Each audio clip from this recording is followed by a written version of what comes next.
అయోధ్య అంటే గుర్తొచ్చేది రాముడు, బృందావనం అంటే కృష్ణుడు. అదే గుంటూరు అంటే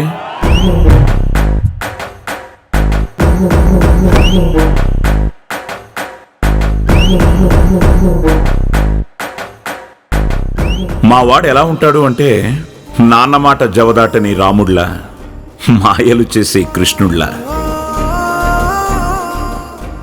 అందంలో రామకృష్ణుల్లా ఉంటాడు. లక్ష్మణుడ్లా లక్షణంగా లేకపోయినా ప్రతి అడుగులో తోడుగా ఉండే రాజుగాడు. చూడచక్కని సీతలాంటి రాధ,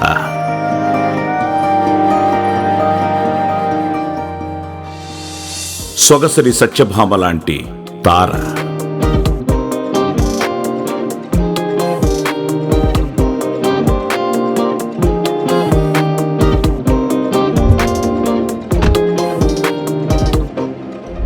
దేవుళ్లకే కష్టాలు తప్పలేదు, ఇంక మావాడెంత. అందుకే అది మనోడి ఇంటి గడప వరకు వచ్చేసింది. కంసుడి పోలికలతో, రావణుడి అంశంతో మా ఊరికి నాయుడు. దశరథుడు కూడా ఒక రైతయ్యి ఉంటే అప్పుడు యుద్ధం అభివృద్ధి కోసం జరిగేది.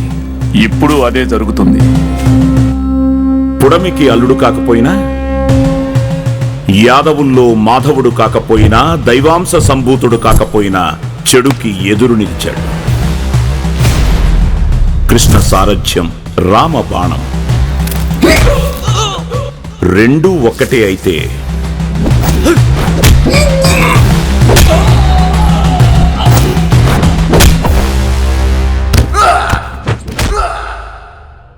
వాడి మా గుంటూరు మిర్చి.